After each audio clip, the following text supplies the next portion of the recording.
Hello, everybody. We are live now here on Facebook Live, and we'll go ahead and transfer this also to YouTube for all of the YouTube followers. On today's episode on Black Spinner Music Podcast, we are doing guest pick. Today's guest pick is done by Jerry Soupy, and Jerry Soupy picked Pink Floyd, The Division Bell, released in 1994. This was an album, upside down. Yes, that's a fantastic album, and we are going to talk about this track by track. It was released on April 4th, 1994, and it reached number one pretty quickly.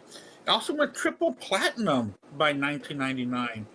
Went triple platinum for this album, which was a big success for the band, and they also did a big world tour to support the Division Bell. And joining us today is going to be Mark Alden Taylor from the Freeform Rock Podcast, and also from the BS Sessions with Mark, Jerry, and Charles. And also, he is also on that metal station on Tuesday nights, 8 p.m. to 12 Central Standard Time. Yeah, that show's a lot of fun, man. I enjoy it. Yeah, you guys should get in the first hour, dude. I was kicking some ass. I played some John Bush. So I was trying to get as much sleep as I could last night. I played Metallica with John Bush, dude. That was amazing. Yeah. Oh, wow. I missed my first song because I was passed out, man. But I caught back on. I was having trouble with my internet, too. I was having trouble with the internet, too. Yeah, last night after we did the Red Iron Smackdown, I ate supper and hung out with my family for a little bit, and then I jumped on there. But also, we have Jerry Soupy with us from the BS Sessions with Mark, Jerry, and Charles. And today is his pick of the Division Bell by Pink Floyd. And before we start talking about this album, why don't you tell us a little bit about this album, Jerry? Being a Floyd fan my whole life, back in the 90s, you didn't have Google to find out when an album was going to be released, this and that. You had to hear. I heard like a week before it was released, their new album was coming out and tickets for their tour were going on sale. And their first stop was in Miami. And I was just like, I almost creamed my pants when I heard that. I got the album, listened to it. I loved it, man. I mean, you can tell a little bit that David let Rick and Nick go a little bit on this album, Sounds more like a complete Floyd album than a momentary lapse of reason. Great lyrics by his wife, Pauly Sampson. Really catchy tunes, and the really use of the EBO, which is a really cool effect that David Gilmour uses all through this album, which I really love. His solos on this album are amazing, top notch, man. I would compare it to one of the better ones as far as all of his guitar solos are concerned. He even got a great song, one of my favorite songs by Rick Wright, man, rest in peace. Great keyboard player, underrated member of the band. He was actually back as a full member this time, which he deserved to be. He was treated like shit by Roger. Big time. Fired. So it was nice to have him back again, rest in peace, like I said. And that's about it, man. Let's talk about the songs, man. Let's get it going. Yeah, what do you think about this album? Or do you want to share a little something about this album, Mark?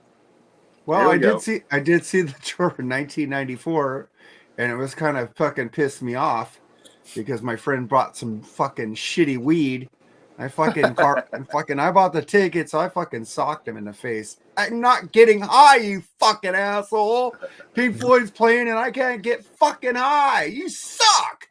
And he's like, what the fuck, bro? And I go, dude, we had one job and you got fucking ragweed. One suck. When we get into this album, I'll tell you what I thought about it then. I'll tell you what I think about it now. Okay. I remember it was $28 for a fucking ticket for that show, man. Oh wow, really, man. The times have changed. Yeah, they really have. And what I want to share about this album, a lot of people love it or they hate it. A lot of people say, oh well, it's not Pink Floyd without Roger Waters. I'm sorry, but there's 3 other band members on here. You got Richard Wright, you got Nick Mason, and David Gilmour. Okay, David Gilmour is not an original member, but he's been in it since 1968. Come on. He's a classic lineup member. He's better than Sid Barrett. he is Pink. He created the Pink Floyd sound. I'm sorry for you, Roger Water Purist. Yeah, that guitar player was that the guitaring in the original albums without David was horrible. Yeah, it didn't have the soul that David brought to the band. yep. So people bitch that it sounds too much like a David Gilmour solo album. I'm like, well, what's it supposed to sound like, man? Was it a country album? I mean, it's David Gilmour. He's got a unique style. Yeah, he's got a unique style. Oh, man, it's gonna be 2 against 1. And you're so right about this, Jerry, that he did let Nick and Richard open up a little bit more, because this is some of Nick Mason's best drumming in a wall in a Pink Floyd album. I might even go back to Since Animals. Has he not sounded this good? So let's get started. Let's go. We'll start off with Jerry, since it was his pick. We'll go Jerry, Mark, and myself. We're going to go track by track. And so let's get started. The first track is going to be an instrumental, which is something that Pink Floyd kind of followed in the footsteps of David Gilmour, something that David Gilmour does on his solo albums. So the first track was going to be Cluster One. What do you think about this instrumental? It was written by David and Rick, man. It's a beautiful ambient instrumental. Got a nice mellow flow to it, man. It's so relaxing. I went and saw Rick Floyd, which is a Pink Floyd cover band last year. They did this song to open up the show. Oh, wow. Yeah, a kick-ass background video screen. Fit the music fine. I mean, it's a beautiful way to start the album off. Nice and mellow and just typical Pink Floyd, in my opinion, this opening track is. Yep, it's got that very ambient or very relaxing, soothing, but also exciting sound. It doesn't put you to sleep. Yeah. It's a very nice track. And let me add that Rick Wright, man, is an underrated member of that band, dude. I mean, seriously. Yeah. I agree with you, but yeah. I mean, just unreal. He doesn't get his props as the other three do. I mean, Nick Mason gets more props than Rick does. Oh yeah, he does. But yeah. But I also well, I'll get to the rest of the songs later, and I will really open up about that. Mark, what do you think about the first track? That's an instrumental, Cluster One. Well, Jerry said the key word there, ambient. Okay, this is fucking new age shit. And I never liked this song. Even in '94, it was always a skipper for me. Okay. Fuck this shit. I hate it. I've always there's some lyrics in a song that are coming up that I'm going to repeat and say to you, so get prepared. And I might join in on that too. I changed my mind. I changed my mind on this album. It's like you told me that last night. I was like, it came to me. It's like, no wonder. I'll get into the no wonder later. Oh yeah, of course. Yeah, I told you was smoking the crack pipe last night, dude. I told you this morning when I was working also. Whatever. So you were smoking the crack pipe last night then? No. I'm probably drinking. No, but this is what makes shows like this interesting, is that we're all going to have our own opinions. That's why we're going to break it down song by song. And Cluster One, there's going to be another instrumental coming on in a few more tracks that is better than this one. This one was okay. It's a little bit too relaxing to start off an album for me.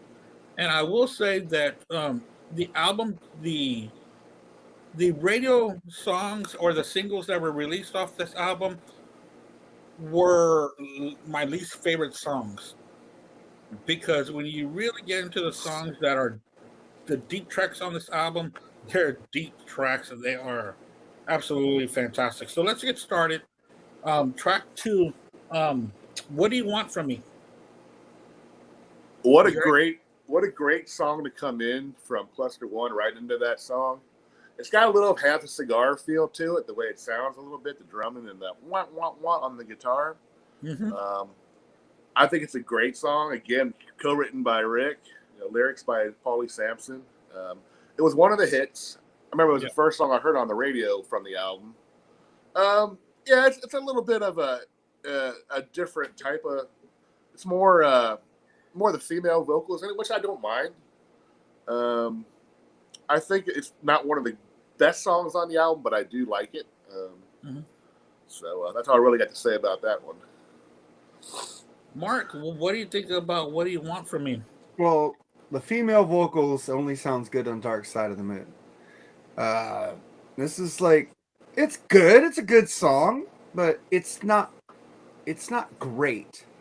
It's Yeah, I not agree all with there you. for me. I agree with you on that. It's like, this sounds like they just like, hey, this is like a rehash for Momentary Lapse of Reason, which I love. Momentary Lapse of Reason. Oh no, It I has a don't think little bit of so. Momentary's a lot more poppy than this album is, in my opinion. it's just like, It's good, you know. it's like Pink Floyd. I think they only use backing vocals on Dark Side with women in the background, and it was good. It worked. But this is like soul singers in the background on this one. It's like it sounds like an R&B track. It's okay. It's not my favorite on here. What I do like about the female singers on this track is that I like the call and response kind of reaction to the song, and I think it's a pretty good start, and especially the guitar Yeah. on it. Sounds like David's trying to make that guitar talk a little bit with his solo at the end, and that's one thing that follows the template of this album, or all of the guitar solos come at the end of each track, which is pretty cool because it kind of opens up. There's not a bad one on the whole album either. No. Every one of his guitar solos are amazing. But if I had to rank this song out of 5, I would give this song a 3. Yeah, that's about what I would do too. I give it a 3 for also. me on that one. And the next track is going to be "Poles Apart." "Poles Apart" is track number 3. What do you think, Jared? Fucking one of the best songs on the album, in my opinion. I love how the acoustic guitar fades in the beginning and that bass boom, boom, boom, boom, boom, boom comes in, you know, and it gets into like bang, and then, you know, did you know? I just love the echo on the vocal on that. Got kind of a corny middle part to it. It was supposed to mean something. I never found out what it meant, but the fucking song is amazing in my opinion, man. It's a 5 out of 5 in my opinion. "Poles Apart," 5 out of 5. Yeah. What do you think about this track, Mark? Too long and overblown. I do like long epic songs that are good about this. The only thing good about this song is David's leads. It's too long for me, and I love long songs. Come on, I like Rush. I like old Pink Floyd. Yeah. Give me that neck. And the thing is, listening to old Pink Floyd lately probably changed my mind about this album because I'm listening to this and I'm going, yeah, I'm thinking my friends are right that Roger Waters and David Gilmour need each other, because Roger Waters' solo albums suck, David Gilmour's solo albums suck, and I like Momentary Lapse of Reason better than this album. That explains it. Yeah, whatever. But Roger Waters' solo albums don't suck. Oh God, I don't like Roger. So he's like 1 or 2 good songs that I like. And David Gilmour's solo albums don't suck. They fucking rule. On an island. I like the solo stuff. On an Island, Rattle That Lock, and Live at Gnesk. I like those two. And Rattle That Lock is awesome. No, I like Rattle That Lock. But I'm just saying his 80s solo albums are horrible. They were like pop fucking shit. Wow. His solo Hi, Terrence. debut is really good. I really like that one. And About Face was really good. But I think this album, compared to Momentary Lapse of Reason, I don't like Momentary Lapse of Reason at all. This beats the hell out of Momentary Lapse of Reason, in my opinion. I like Momentary Lapse of Reason, but this one blows it off the map, in my opinion. Blows it out of the water big time. But my opinion on Poles Apart, it's a 5 out of 5. I love that organ part in the middle. You know, that. It's like a carnival kind of, you know? Yeah, it does. And then the drums come back. The rain fell slow. Yeah, that's fucking awesome, that's dude. Awesome. Such a well-written tune, man. Yeah. Oh, it really is. And it makes you think, isn't this... A lot of these songs, they deny it, but I think a lot of these songs is the relationship and the communication between them and Roger Waters. Yeah, this that's is like an open letter to Probably Roger had Waters. nothing to do with that relationship. I think What Do You Want From Me is David Gilmour saying, you know, what the fuck do you want from me, you know? Yeah. fucking David Gilmour. What do you expect? You know, those two together were magic. Oh, absolutely. Yeah, dude. of course. Of course. Those two without each other are not as magic. Oh yeah, of course. I've said that before too, but the album, The Vision Bell, is a really good album. That's why it's one of my top 5 Pink Floyd albums. And you know the great thing about Pink Floyd is they didn't fucking carry on past their fucking prime, dude. They knew when to quit and give it up. Well, they put out that crap album, Endless River. Yeah, that was more just cuts. God damn, that was like new age on crack. Part too. There's some good stuff on that album, dude. Yeah, a lot of it was supposed to be, cutting room floor stuff from the Division Bell that didn't make the album. They wanted to make it a double album, if I remember right. And I'm glad that they didn't. Yeah. And I've tried to hear Endless River. I was hoping it would have been better, but I guess there are outtakes from this era of the Division Bell era, but it doesn't do anything for me at all. Well, the one song, what is High Hopes, goes the Endless River. So that's how it ends in there. Yeah. After that. Yeah, and to make this like part 2 or connect to it just didn't do anything for me. No. But Pulls Apart for me is a 5 out of 5. Oh, it is, yeah. I think it's a fantastically written song that really just pulls at the heartstrings and with the moment. The next track is going to be Marooned, the other instrumental. This instrumental I liked better than the first one. Oh, I fucking love this instrumental. Again, co-rolling with Rick again. Yeah. Talk about magic. Remember he talks about the magic David and Rick did, especially when they sang together, like on the Dark Side of the Moon, Yeah. Like they split vocals on time and stuff like that.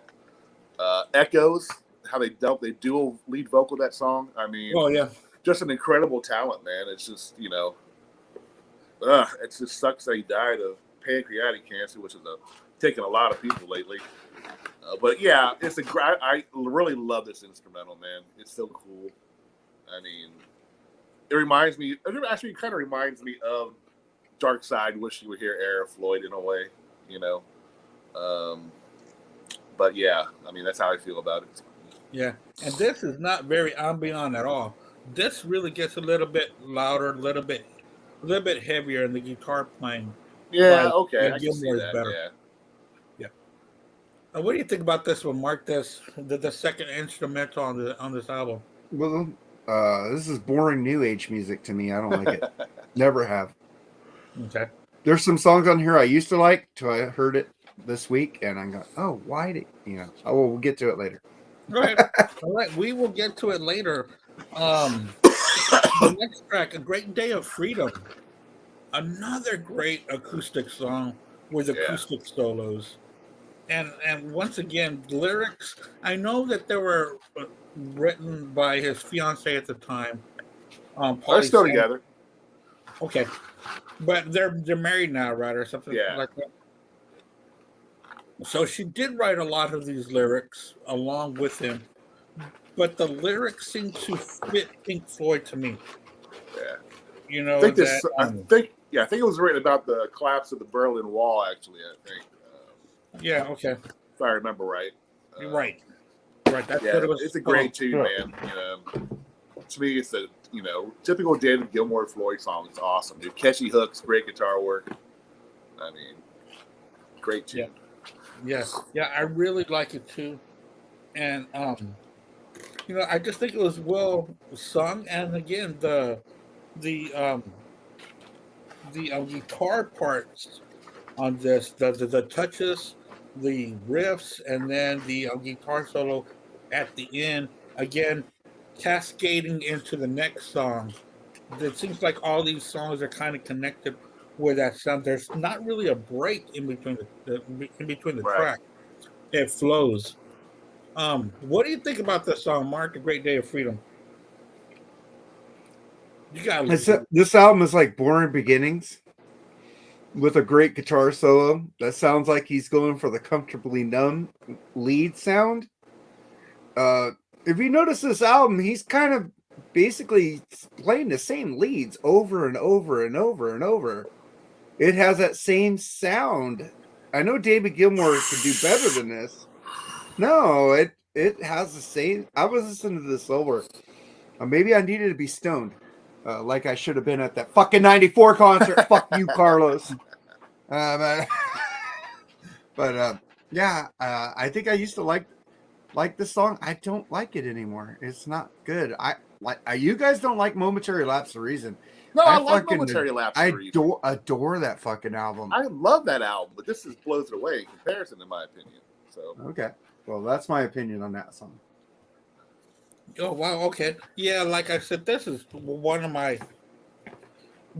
the tracks that make the album for me. With the piano, just everything going together. It's just a really good track. It's a Pink Floyd classic to me. The next track we're going to go to is going to be "Wearing the Inside Out." This is by Richard Wright. He also wrote it and he also sung it. I think this might be his first solo vocal song. And man, it just, if I can interject a little bit here, it just, when I was hearing it this week, wearing the inside out, it was like talking about himself being in this band, the group, being an insider, but he was also the outside looking in, of everything that was going on.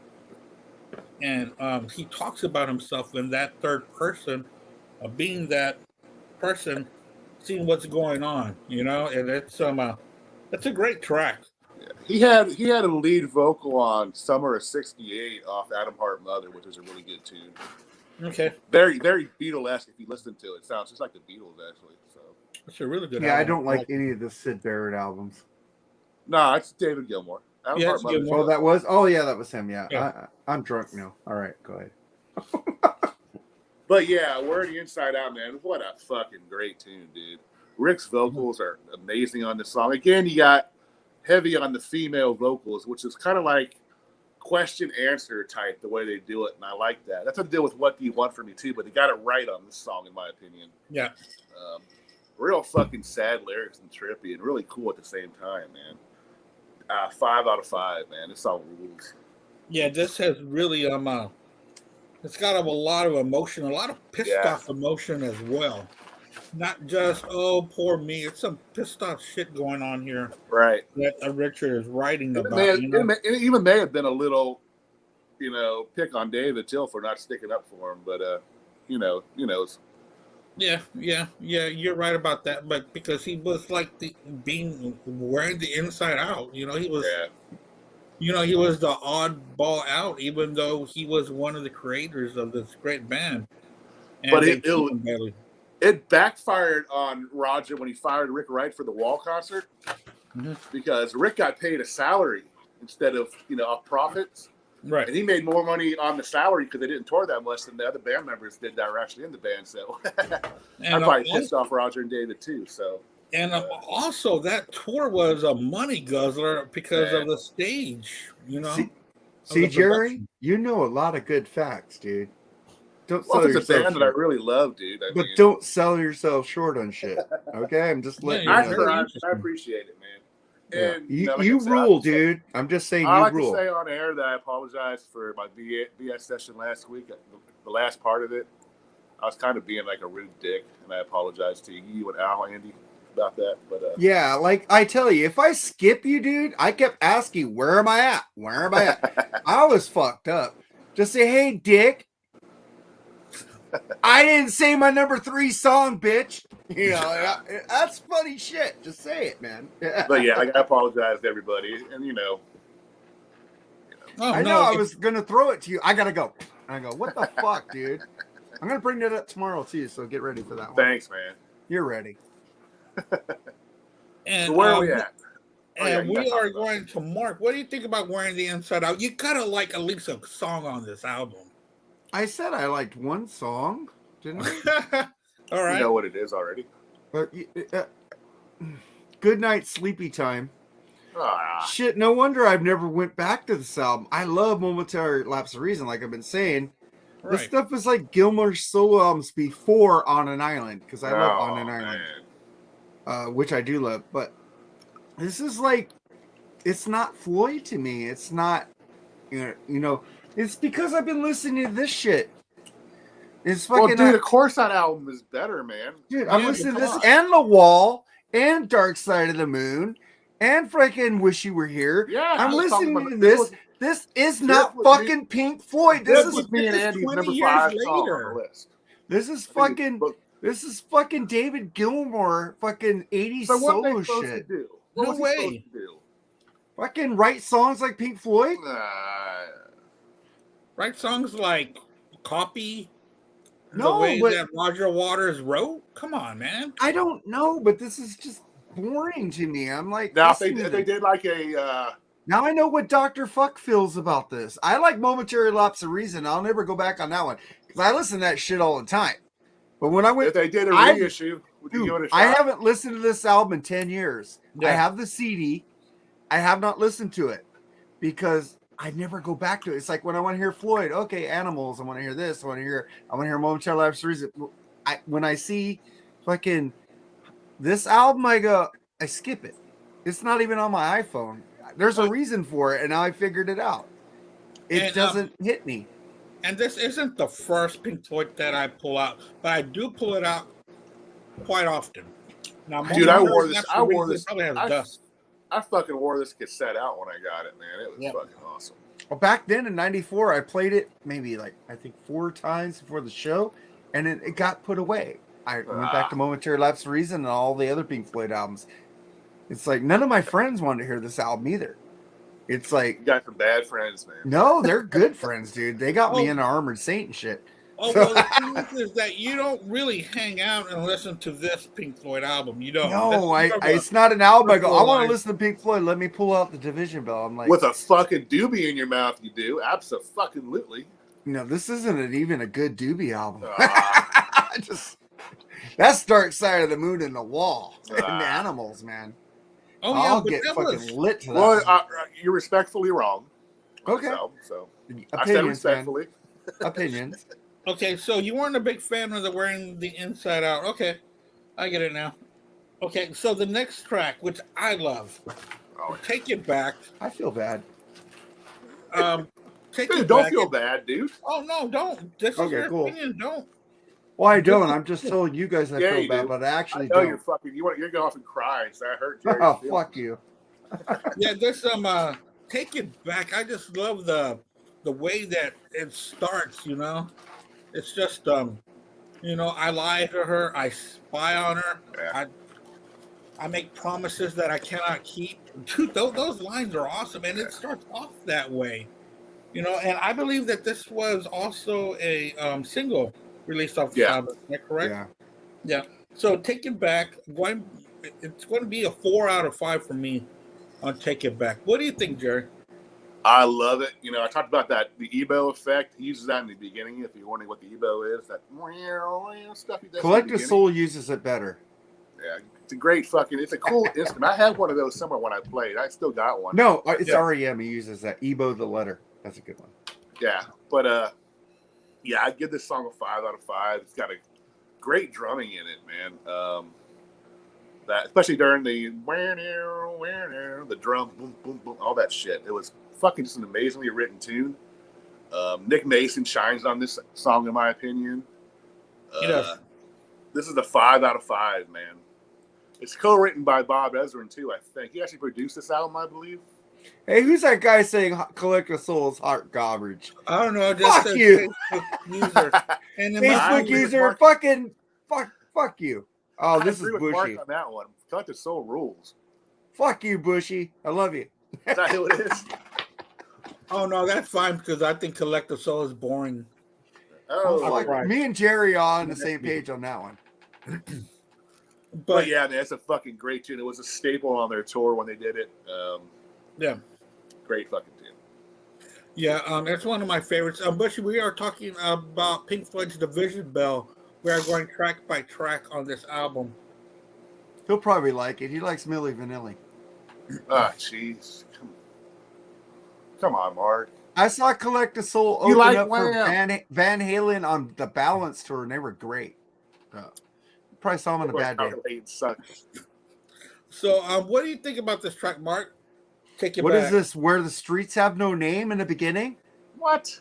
It's like, dude, it has that fucking same riff that It's fucking got a U2 fucking was. delay. He's used a delay pedal his whole career. Run Like Hell, all those tunes. Yeah, but it sounds like where the same rhythm as When the Streets Have No Name. Then Whatever. finally, the drums come in.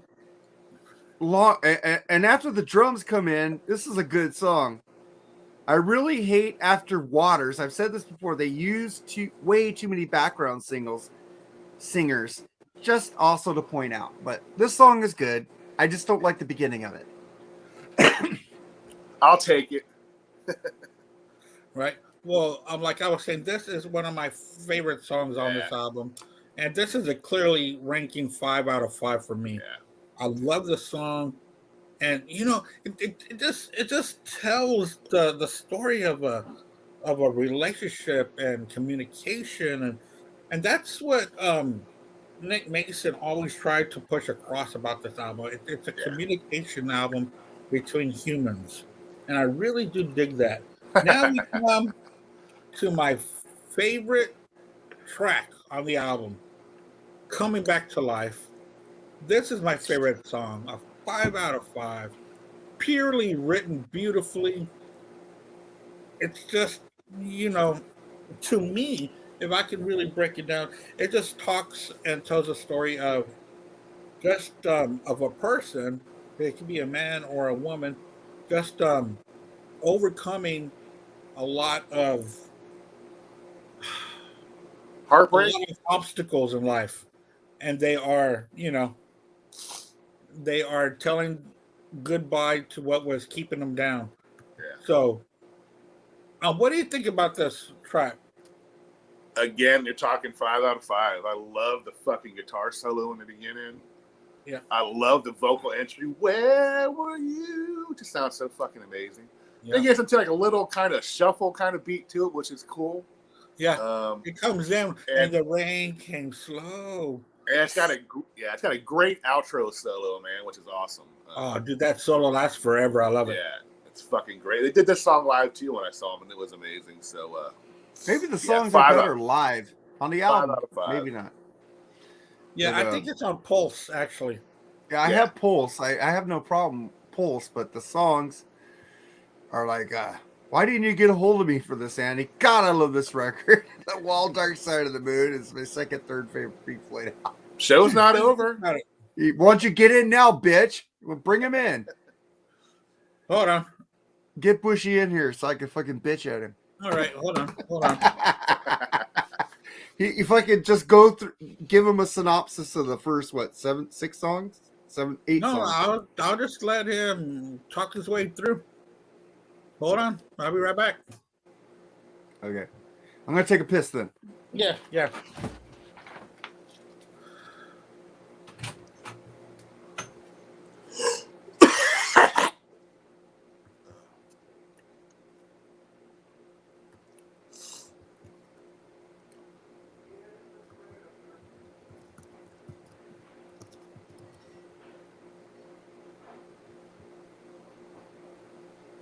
You're on pause, right?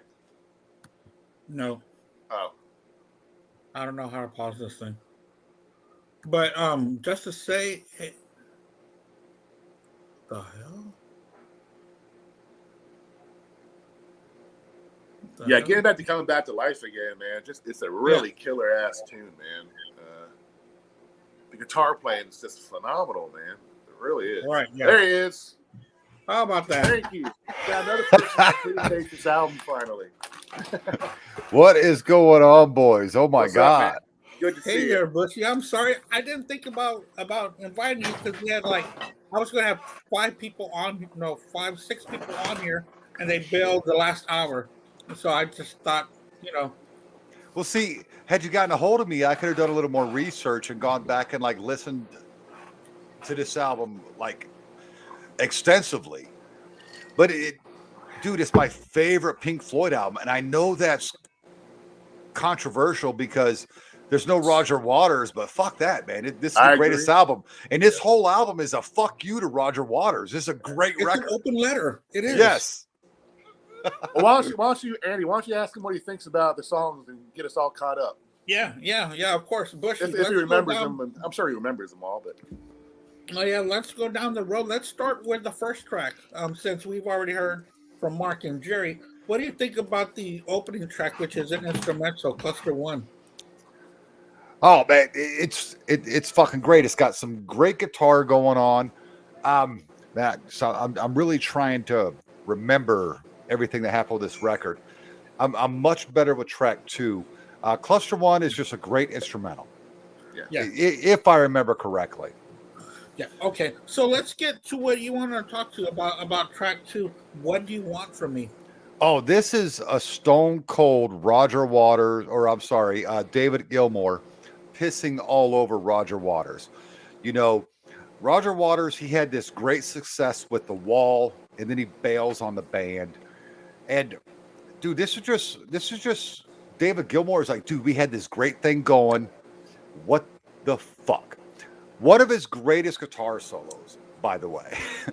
It's not High Hopes. I'm going to blow my load all over High Hopes. But I love the line where he says, "Do you want me to play the strings until my fingers are bled? I mean, what do you want from me? I mean, I've already done everything. What else do you want?" Yeah, arguably, this is probably his best solos on an entire album. I've never talked shit about any of the solos on this album, by the way. Just remember. Oh, well, you can't. I don't know that I could talk shit about any David Gilmour guitar solo. No, I think I can't either. So, but I'm here to tell you, this album, a guy who we don't like to mention actually agrees with me on this one. That this is the greatest Pink Floyd album of all time. What? I'm so happy you brought me in for this, but I'm not prepared. Oh no! You're just doing talk fine. straight from the heart. Why don't you just go to where? No, you're wrong, Mark. No, I'm sorry. right. You're Thank wrong. you. I'm right. The Division Bell, The Wall, and Dark Side are the 3 greatest Pink Floyd albums of all time. I've got this at number 5 for me. Yeah, it's 5 for me too. Because I will put Animals and Wish. That's Animals, Wish You Were Here, Dark Side of the Moon, Dark Side of the Wall, in front The of Wall, yeah. and Momentary Lapse of Reason for me. You see, Interesting that none of us, Jerry, I have to ask you because I haven't heard your input. None of us seem to like the psychedelic bullshit they released prior.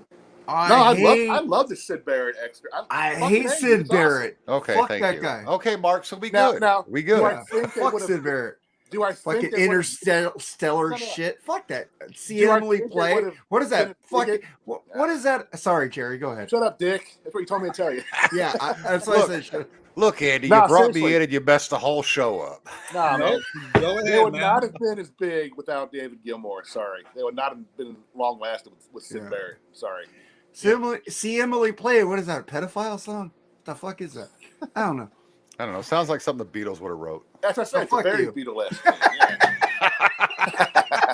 Holler.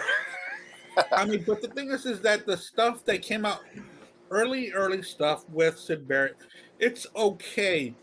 But when David Gilmour joined the band, and when they really got the David Gilmour sound, which is what it is, they really did take off. It just took a couple albums to get it set, but once they got it set, it was fantastic. Well, David Gilmour has one of the greatest guitar tones of any guitarist ever. Absolutely. And I remember reading an interview. I don't know if it was Metal Edge or Circus or Hit Parade, or it was in the 80s because it was, magazines. It was printed word. They were asking him how he got his tone. And it was so funny because I don't remember him talking about any effects. I remember him talking about running his guitar because he always plays a Fender Strat, which I'm not a fan of. I'm a Gibson Les Paul guy. But he runs his Strat through his Marshalls and he turns everything up almost to the point that it distorts. And that's where he gets his tone. I don't know what he uses in his guitar, but it's the prettiest sound I have ever heard. And that's given a run with Carlos Santana because Carlos Santana has a beautiful sound. Dude, I love Eddie Van Halen, but the best guitar solo of all time is fucking Comfortably Numb. Oh, I'm not going to argue. Yeah, so that burns it. So we're going to go down the tracks until you catch up with us. Track number 3, Poles Apart. Pulls Apart. Man, I haven't listened to this record in like 8 months. Okay. So I don't know. Okay. Just say 5 out of 5. That's what me and Andy did. Yeah, okay. 5 out of 5. Definitely 5 out of The best 5. song I've ever heard, even though I forgot what it was. I just said This it's is too long and overblown. There you go. It's great. Okay, so Mark's definitely wrong. I'm always On wrong, the right? middle part, it's got the organ by Richard Wright that sounds kind of like carnival-ish. Yeah, in the middle. It sounds so great, and then Nick Mason comes in with the drums. That was another thing I was talking about earlier. The way that Nick Mason and Richard Wright have a better parts on this album than they did Momentary Lapse of Reason. Yeah. Yes. But Richard Wright wasn't on Momentary Lapse of Reason. Is that correct? He was a Oh, salaried he was there. member on the tour, I think. He was there. Yeah, Where's my Momentary Lapse of Reason is an album that I listened to it once and never went back to. That's how good it was. Well, Dogs of War, Nick Mason wasn't the drummer, it was Cozy Powell. So they Can't argue with You Cozy. see, now that's what you would call a Gilmore solo album when they have different players coming in and out. Because there were a lot of players on that album. This is Right. just these guys with of course Michael came in for the orchestra. But this is Gilmore, Wright, and Mason. That's Right. what makes this so good. It sonically, it's. I'm telling you, it's up there with Dark Sided. It's up there with fucking The Wall, dude. It is my favorite Pink Floyd album, and the snarkiness. Like, if David Gilmour was Dave Mustaine, you and your Dave Mustaine ball licking. this is the snarkiest Pink Floyd album ever. You're right about the lyrics. It's pretty biting. If it's not personal, it's about themselves. It's biting. But his wife wrote it. Was it from Gilmore? Did he tell His her wife what to writes write? the lyrics. Yeah. Mike or Mark, who are you over there? Just shut up. What the But fuck? the thing is, Go I lick know- some fucking Megadeth ass right now. Come on. I know that someone else helped write it, probably to help articulate. I got the you. album, the lyrics, but she didn't write it all by herself, And also, she did help David Gilmour get out of that addiction that was crippling him in the 80s. This was something that also helped him cleanse himself.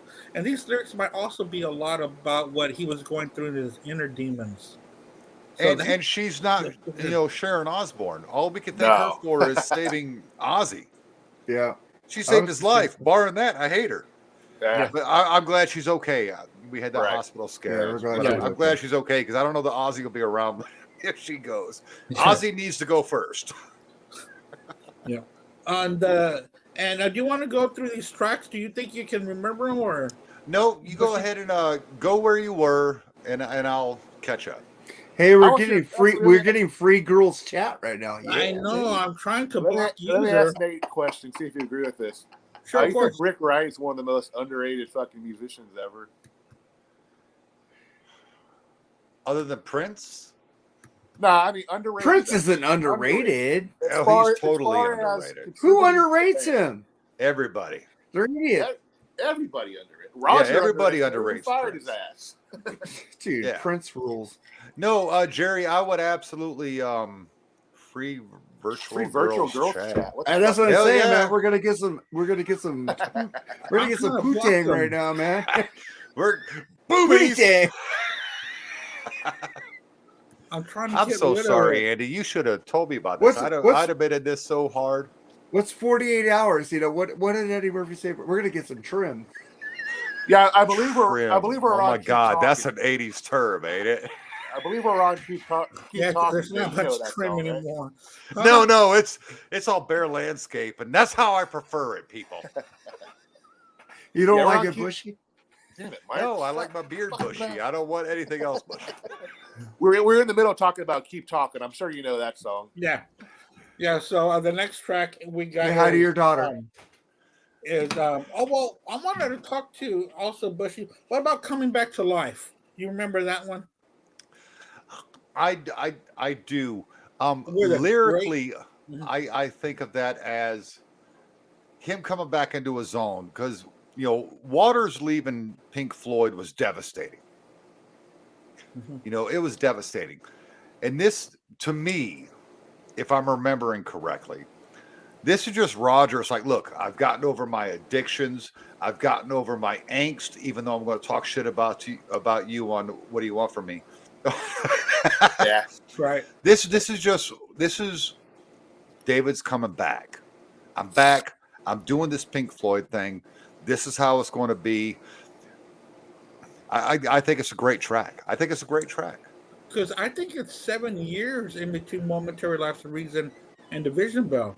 Yes, Because I think you're Division Bell right. was 87 and Division Bell was 94. Man, that's a lot of time of what was going on, Maybe I don't like this album as much as you guys because fucking Carlos got me dank weed, asshole, at the concert. Still pissed off about that. You don't even need weed to listen to Pink Floyd and appreciate it, Mark. Well, I know that, but shit, I was at their concert in 94. I wanted to get fucking wasted at that show, and the fucker brought me shake. I'm going to mute my mic for a minute because I have kids walking through. Yeah, sure, Of course. That's fine. So, so the next track, Jerry, we're going to be talking about is Keep Talking, which was the second single released on it. Once again, I liked it better than the first single, and it kind of perked my ears up to see what else is going on here. So, what else did you get from Keep Talking? Yeah, like I said earlier, it's kind of like the same as What Do You Want From Me, the way it's organized with the backing female singers. It's like question and answer, I love how that translates together. I know Mark's not a big fan of the female vocals on it, but I think they fit perfectly on certain songs on this, and that's one of the songs that it does. Yeah, that call and response on these tracks with the female vocals, backing vocals, also becoming lead vocals is really a nice little twist and change for them. It made it sound new. It wasn't the same old Pink Floyd where Momentary Lapse of Reason to me was murky and boring. Yes. It sounded fresher to me. Mark, what do you think about Keep Talking? Well, like you said, it wasn't Pink Floyd. It's not Pink Floyd. Oh, it's too fucking hoppy. Except the solos. I like David Gilmour's solos, like I always said. I'm not going to fucking ever say anything bad about David Gilmour's solos. I like I said, I got this album. I went to the tour. The thing is, I never went back to this album. I listened to it just before this, and I go, oh, no wonder I didn't go back to this album. It's not my thing. I don't like it. Yeah. I like David Gilmour's solo albums after this album, like Rattle That Lock and On an Island. Those are really fucking great solo albums. But I don't like David Gilmour's early 80s output. Horrible shit. It's like pop crap to me. It's funny. I got to tell you, I've never heard a single solitary David Gilmour solo record. I've never heard a single solitary Roger Waters solo record. You don't want to listen to Roger Waters at all. Well, I heard it's garbage. Now, a good early 80s David Gilmour is About Face, man. That's a really good. The only solo song I like from Roger Waters is Radio Chaos from the album Radio Chaos, because my favorite DJ, Jim Ladd, Lord have mercy, who gave me my fucking title for my Freeform Rock podcast, because he's a freeform rock DJ, and he's on Deep Tracks on Sirius XM. So check out Jim Ladd. He rules. Yep. Yeah, because, he segues into songs. Fucking amazing guy. Right. He's the DJ on the album Radio Chaos. Oh fuck yeah. Yeah. Nice. He is. And I never got into Roger Waters' solo albums. I think they're boring. Yes. I've always enjoyed Gilmour's first two solo albums. I really haven't gotten too much into On the Island, Rattle those chains. I really haven't. Live in Gnesk is a great fucking album. Jerry picked one of those. Well, he picked the song and I took the live version. The live version of Take a Deep Breath is awesome. Live version so much better. Yeah. The funny thing about Waters is, he had all of this fame from The Wall, because admittedly, The Wall is probably one of the greatest albums of all time. Yeah. Sure. I mean, objectively, not being subjective, but being objective, it's probably one of the greatest albums of all time. Is it my favorite Pink Floyd album? No, this one is. His head got big. You know, all those years later, he did a movie because he could still ride off of the fame that is The Wall. And it's a great film. I mean, I don't know any rock and roll or heavy metal fan that doesn't love that film. Mark, Oh, I love it. God, really? See, Mark, look come at on, fucking really? Mark. God. I hate fucking Bob Geldof. Why Fuck do you Bob hate Bob Geldof. Geldof? He's a fucking elitist motherfucker. Who cares? He killed Appreciate Michael the art that is He The killed Wall. Michael Hutchins. Oh, Of Michael NXS. Hutchins It was killed his fault he himself. died. Fuck Bob Geldof. Fuck his Live Aid. Fuck him. Wait, Even though I wait. got up at 2 in the morning to watch that shit. All right. Wait. I want to ask. Boomtown Mark, rats suck. well, I did agree with you there. How was he into the death of Michael Hutchins? Because his ex-wife Uh huh. became Michael Hutchins' girlfriend. They had a kid together.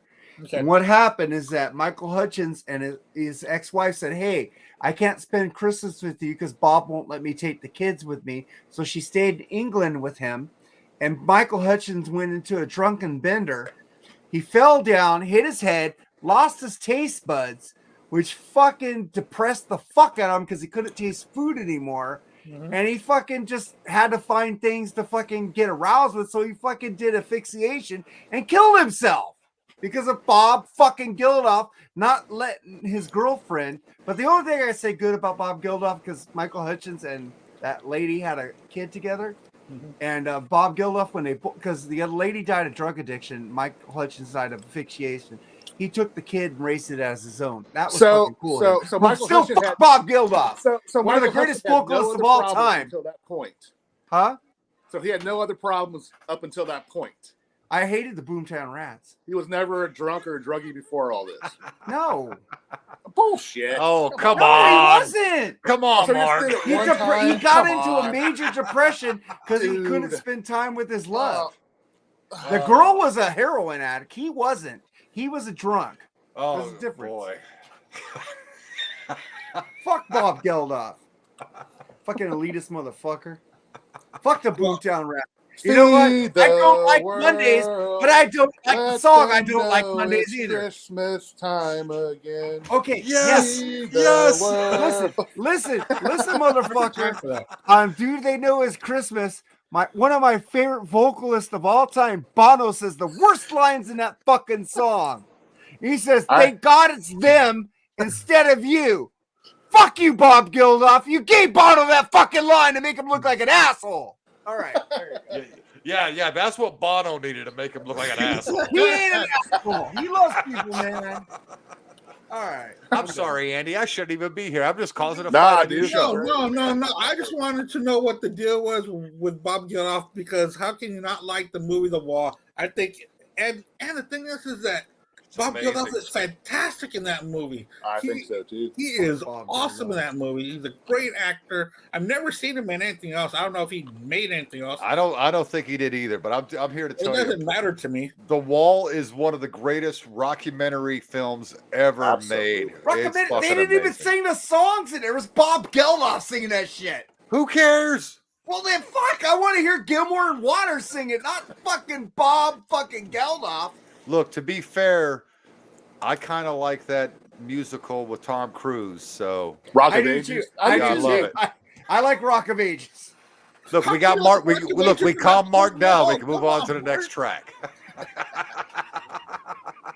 I got him. We can calm him. Fuck We you. got it. It's like saying I hate Smoking the Bandit, but I love Cannonball Run.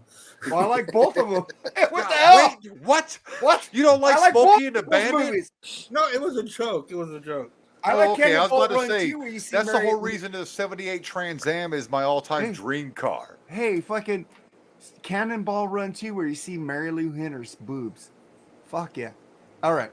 I didn't like part 2, but I liked part 1 of Cannonball Oh Run. God, part Yeah, 2. Cannonball was, Run was great. Both of them. Part 2, it was kind of like Smoking But you the saw Bandit 2 Mary and Lou 3. Henner's boobs in that. Oh man, back come on. seat. Part 3 was absolute dog shit, man. Why? I Oh didn't my say The God. other part thing three. about that was Ralph was in it. Better than Did that. I even say part 3? No, No, I we're said talking part about 2. Smokey now. Yeah. Okay. Oh, No, yeah, Smokey. Smokey part Smokey three. Jerry part Reed 3 was sucked. Jerry Reed was the bandit. Oh That's yeah, that horrible. was Horrible. The second one was horrible too. Let's get this elephant somewhere. You guys should Fucking watch. stupid. I'm Leave it talking about, alone. Smokey the Bandit should have been left alone. Yeah. Any at Which least Way when But they were Loose running is a great beer movie, too. from state line to state line. Yeah, Dude, I from love those Texarkana movies, over dude. to wherever they were, Georgia. That made sense. Yeah. I didn't understand the elephant thing. With Dom DeLuise as the vet or whatever. Oh God, so Captain stupid. Chaos. I love So- Dumb DeLuise. You know, that guy ruled. That's Yeah, why he did sequels make the should production. never Dun happen. dun dun. Captain Chaos. But let's keep going. What do you think about Keep Talking, Mark? Did you give your opinion on that already? What track is that? 9. Keep Talking is track 9.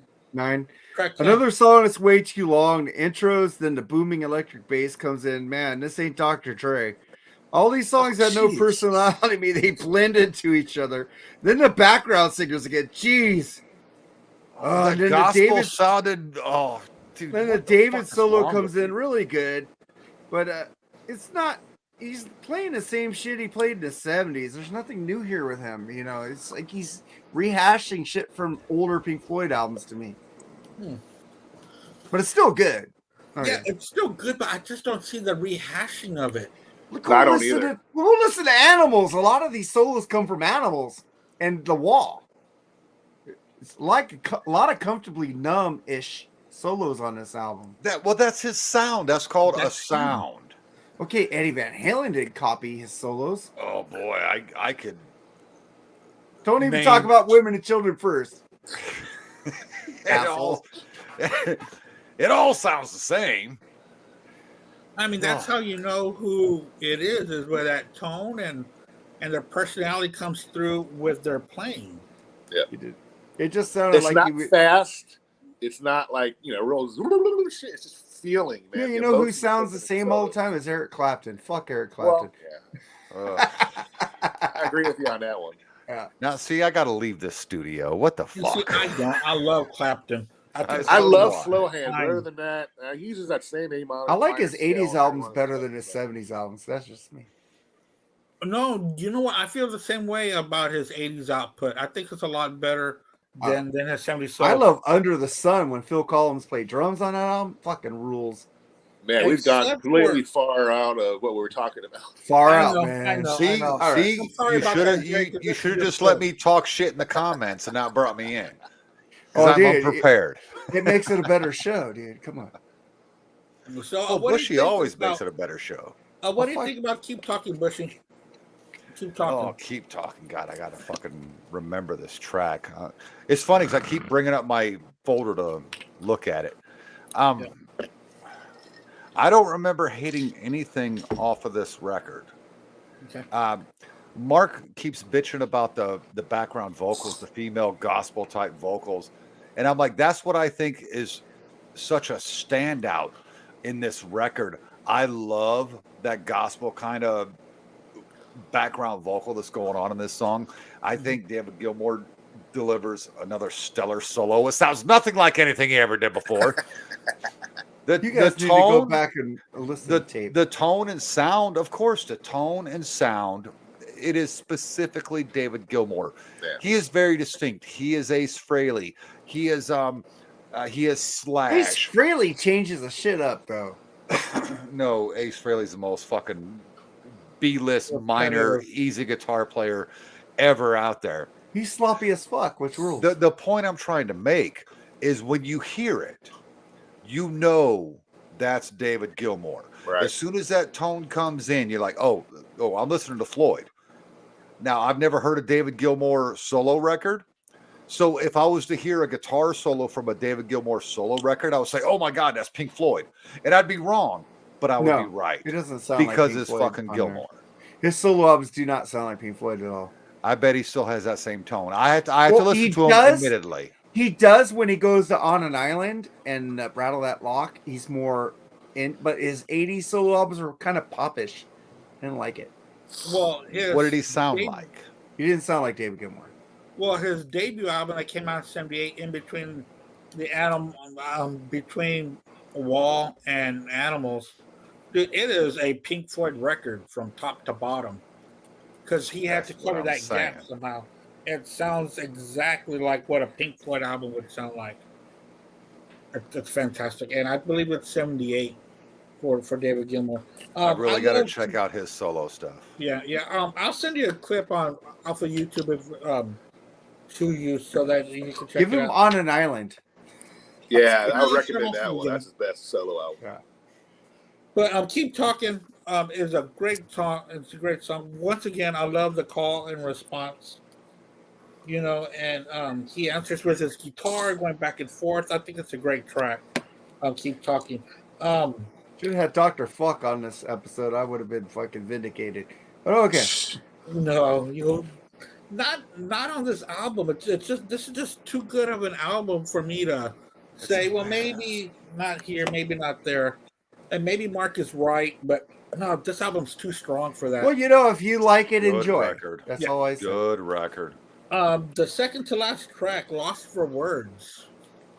You hear the slamming of the door and the lock and the wonderful intro going in there, and he open my door to my enemy, and I ask him if we can swipe the slate clean, and he tells me, please go fuck myself. Please go fuck myself. Says it so nicely, Such British like. Yeah, please go such fuck a great yourself. line. Like he's trying to clean everything up and start life anew, and just can't win. But you keep trying. And it will eventually happen. Jerry, what do you think about this track? It's on the same lines as Take It Back. In a way, it kind of has kind of a weird middle part to it, where it kind of like a boxing announcer, one kind of knockout or whatever. Interesting. That's typical Pink Floyd stuff. Gilmour's top notch again, man, in this song. It's one of my favorite songs on the album. 5 out of 5. Yeah. I do rank it 5 out of 5 on this one too. Mark, what do you think about Lost for Words? Yeah, you guys are gonna shit on me about this one. No, go for it. What is this? What is this? A Jackson Brown song? Oh God, fuck this Dude, guy. It's totally like country. This is like Country Floyd, man. It's like the Eagles meets Pink Floyd. Please go fuck yourself. It's not my thing. It's like, if he would have made this with Roger Waters, this song would have been better. Why? Why? I want to know why. Roger Waters can write lyrics, man. He is an asshole, but the guy is a fucking savant. He's a genius, man. Except for the solo shit. Roger Waters is I like more David Gilmour solo stuff. I don't like any Roger except Radio Chaos because of Jim. I think they did pretty well after Roger left on those two. They did. This tour was awesome, except I had ragweed. I was pissed. I couldn't get stoned at a Pink Floyd concert. Well, you've got to get over that, because I can't get over that. That was horrible. Your back. They didn't tour after that. You're turning your back on a great tune. Because as Andy said, and as fucking Jerry said, this is again David trying to, hey man, can we heal this? Can we fix this? And Roger Waters is a fucking prick. Yes. And this is all this is. This is just a plea, because Pink Floyd is one of the greatest bands to come out of the 60s and 70s. They really are. They're one of the greatest bands to come out of the 60s and 70s. And he's like feeling it. And dude, no, you're wrong. You're wrong. Fuck Roger Waters. Roger Waters could not have made this song any better. Lyrically, I don't think he could have made it any better, because this is spoken from the heart of David Gilmour. Really? He didn't write it. And his bass, would his bass have been any better? Yes. No. Roger Waters can play. No, of course he could play, but so could the guys on this album. Oh, God, anybody could play basses, 4 strings. Come on, I do a podcast thing now called "Bass Players Are Funny" because they're fucking retarded. Yeah, anybody could play 4 strings. I love that guy, dude. That guy rules. I was talking to him today. No, I think this is a great song. definitely. As Jerry and fucking Andy said, 5 out of 5. Hey, but my favorite bass player isn't fucking funny. It's Geddy Lee. All right, thank you. Oh, he's funny. He thinks he's a singer. Oh, fuck you. You like King Diamond, bitch. That guy. I like King Diamond. He oversings, man. He oversings.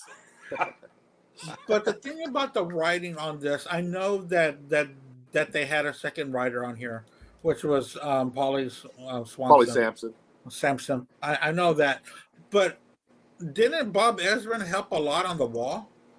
Oh yeah. Have you heard The Elder? Yeah. The Elder's great. Don't even fuck with me about The Elder. I had to bring that up. It's one of my favorite Kiss records. David told Pauly what he wanted her to write about. So it is technically from David in a way. You motherfucker! You made me listen to About a Boy on your last episode. What the fuck, man? Dude, I did that because my guy was talking so much shit about it. I had to put that in that damn. But I'm listening to it. I'm sorry, Andy. I had my my old bass player from back when I was playing in bands in the late '90s, early 2000s. I've had him come on and do a couple episodes with me, and he shits all over The Elder. He hates Kiss now. We were Kiss fans back then. Okay. But he shits all over The Elder. So as he's shitting on Kiss and The Elder, I had to play Just a Boy. I had to slip that into the mix. I was like, dude. Yeah, that's got to be one of the worst. Why did you make me listen to that? That's got to be one of the worst songs on that album. Because that album was okay. Ever. But that was a bad. That's a World Without Heroes and Odyssey is just as bad. Oh, World Without Heroes is like the worst. Dude. Odyssey's great. Dude, World Without Heroes is awesome. But that's Paul Stanley trying to sound. Okay, Andy, if you ever want me on to do The Elder talk, give me a couple weeks and let's do it on like a Friday or Saturday. All right. I would like to be on there just to bitch about it. Because I'm there for The I'm Elder. for that too.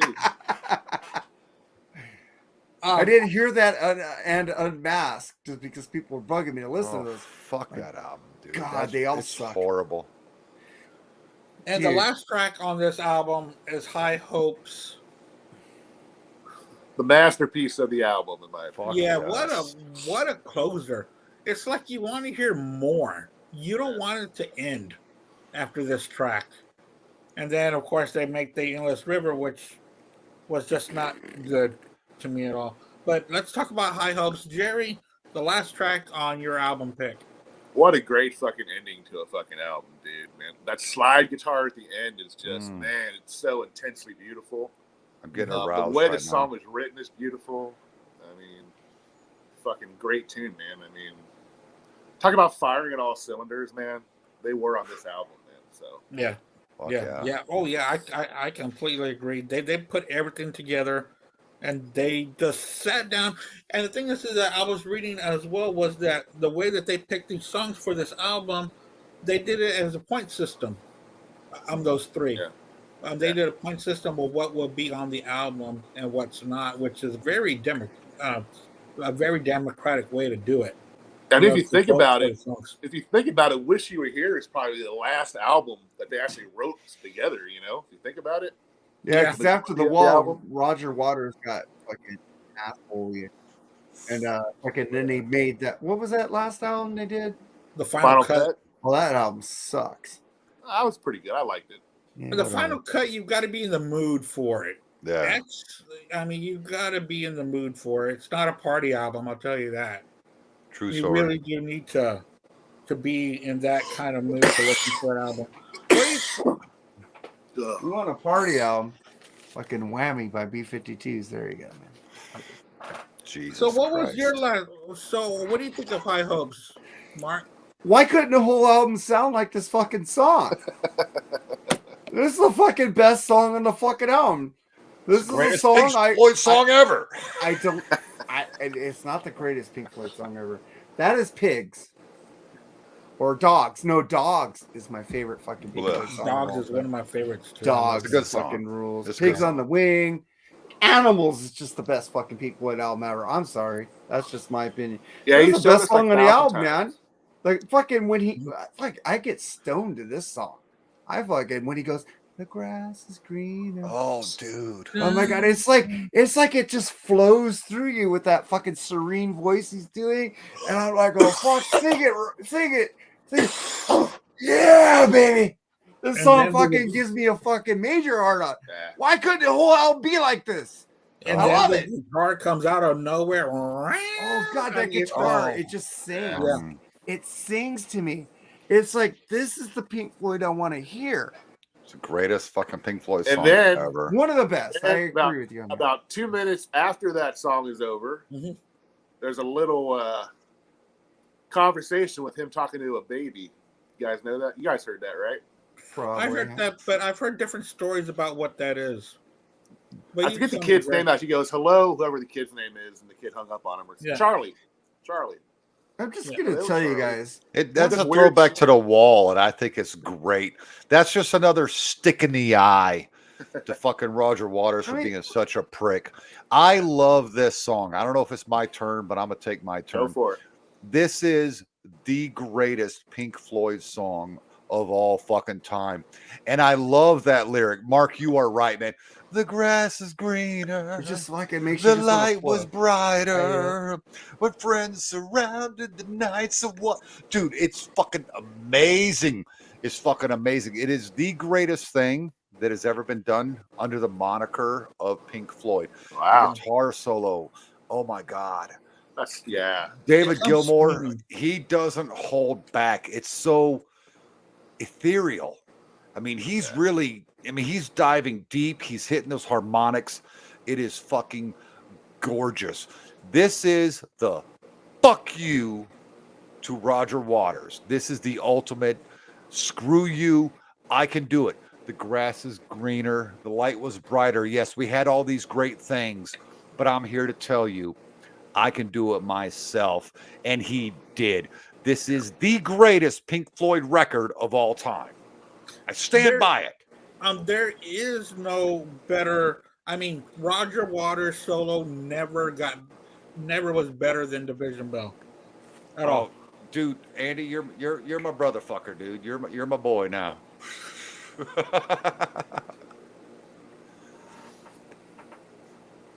Come on, Jerry. You Yeah, think Margaret that was Carey, better I'll than go. Animals? You're Yes. fucking on. You tell me I'm on crack. Are we talking Yeah. about animals right now? No. No, we're talking about the Division Bell. It's an I'm just- amazing record. He said it was Yeah. the greatest Pink Floyd album. I Yes. beg to differ. Yes, Animals, well, right here. beg, bitch. Yeah, I will beg, You bitch. know, I'll get you at Rocket Pod. I'll show you how to beg. sometimes I don't think that the wall should be hit. It's like when it gets to the trial part, it kind of loses me a little bit. I agree with you You on know, that. I agree when with it you on gets that. to the trial, because side one, fantastic. Side two is great. Side three might be my favorite side. Come on. The best My- songs on an album are actually co-written with David, in my opinion. You got- Young Lust, Are we talking about Yeah. the wall now? No. Yeah. I've got to tell you, I actually love the trial because Do I you? love all the classical Baroque stuff that's going on that side of the album. It's kind of like a musical, is what Yes, it is. it's amazing, dude. I just watched The Wiz yesterday again. Okay, I love musicals. Okay, when it comes to the wall, yeah, that fourth side, the whole trial. That guy's a kike. That guy's a Jew. That guy's Whoa, Damn, whoa, he don't whoa, look right to whoa, me. whoa.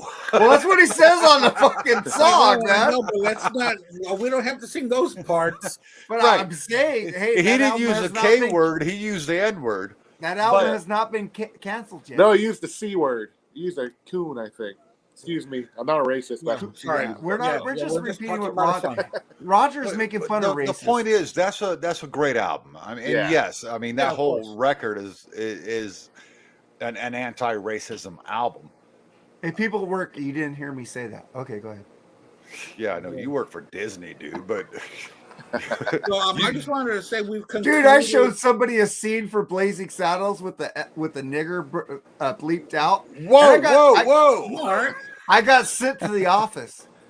Yeah. It was like, that guy's a bleep. That guy's, who's that bleep? the sheriff. It's a bleep. It was bleep. It was bleeping, and I still got this sent to the office on that. I didn't even show him the real version of it. Which is funny because they never said the word. That scene is so great because the sheriff is a meh. So you did at the end of it. It's trivia for you. Did you know that guy was that asshole cop on the first Rambo movie that got knocked out of the plane? Yes. For you. Yes. Taggart. He was Taggart. Yeah. I know that kind of stupid stuff. Andy, I'm so sorry for coming in and messing up your show. Nah, dude. No. That's why I invited you. You really did add some more flavor. You just added the bushy flavor to this. I can't wait till tomorrow till you pick Mariah Carey, your number one Christmas song. It will not be my number one, but it will make the list. Ooh. So also tomorrow on the BS sections with Mark, Jerry, and Charles, but Charles Trainer will be on that one. And maybe Al Horta might be able to join us on that one as well. We are going to be doing our top 11 Christmas song albums. There's no rock or metal. It's going to be traditional, whatever we want to pick for Christmas songs. Mainly mine's going to be rock and metal. But I will pick some traditional ones too. See, I love Christmas music. I cannot wait to do this. By the way, Mark, thank you so much for inviting me on to do that because Christmas is my shit. I've already told my daughter when she leaves home, I'm turning her bedroom into a Christmas room. I want to be able to come home. He does the countdown from the day after Christmas. Yes, I started 364 days of Christmas. Do you really? Yes, oh yeah, dude. That's why he had to be on this show. I love Christmas so much. And look, think about it. Christmas it's such a happy time. And I'm not thinking about your religious affiliations or any of that and happy holidays. I'm okay with that. Christmas for me, dude, it's a big deal. I grew up with all the music. Now look, my mom lit the menorah every night for those 7 days or 8 days. We're not Jewish, but she did that every night. It was all about the season. Mm-hmm. I cannot wait to do this Christmas episode. I'm a little upset that me and Metal Mike did not do a Christmas episode. I just uploaded a episode tonight of the Plug Podcast, and I closed it with a metal Christmas song. I cannot wait to do this Christmas thing tomorrow. Andy, you're going to be there? I am going to be there, and I've got. I haven't even picked my songs. I only have my number one. I'm going to do it tomorrow at work. Oh man, well, see, that's why you suck. Ready to go. No, because if I pick my songs too early, I keep changing them out. Oh no, I know my songs. I know my number one. I know my 1 to 3.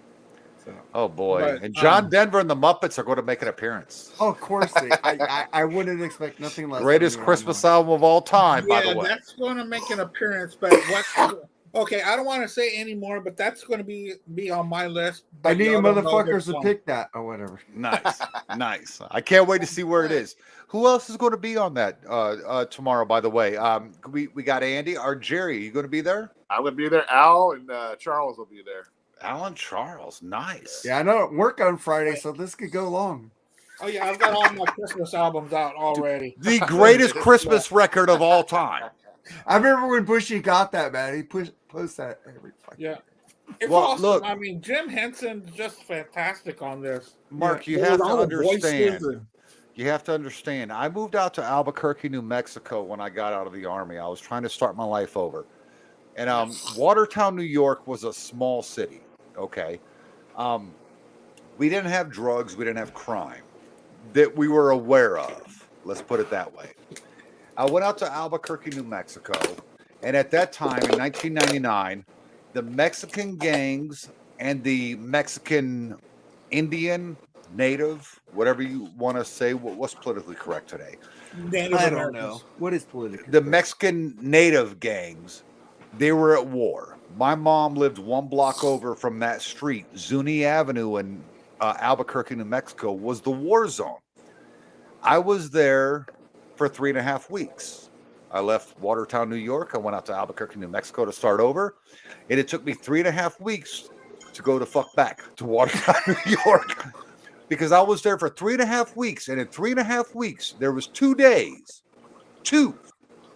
that somebody didn't get stabbed and killed, or shot and killed Wow. on Zuni Avenue. And I was like, look, I just got out of the Army. I'm not trying to do this.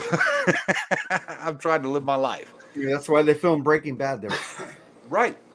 So I went back to New York, and dude, that's just how it is. I cannot wait to do this thing tomorrow night. I'm glad I'm able to. Those that know. And Don't bring it up. Thank you to those that know. But yeah, I cannot wait to do this thing tomorrow night. Do Christmas is my favorite time. If you walk into a room, that's what I was trying to say. If you walk into a room and you open the door and there's red and green and holly everywhere, and there's a Christmas tree lit up, and there's stupid fucking Christmas music going, have a holly jolly Christmas. Come on, you go to think about the snowman from fucking Rudolph the Red-Nosed Reindeer. You are not going to be in a bad mood anymore. And I am going to have a room completely dedicated. Before I die, I will have a room completely dedicated to Christmas so that you can walk in there and, whew, man, it's all gravy. Nate's Winter Wonderland. I'm telling you, dude. When I got my first apartment here in Houston, this might have been in 2000. My mom came to visit me in May, and she walked in to my apartment. She goes, "What the hell is that?" I go, "What are you talking about?" She said, "Is that your Christmas tree?" I said, "Yeah, I watered it for 5 months and it stayed green, so I kept that as a plant."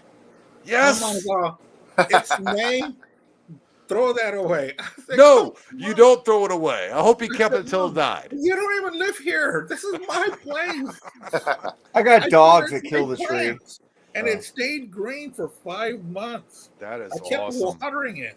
Like That Christmas is awesome. vacation, man. The dog The drinks out thing of the is fucking that I water didn't bowl. have the lights up. It was just the green tree. Right, and just the evergreen. Andy, where do you live? I live in Houston.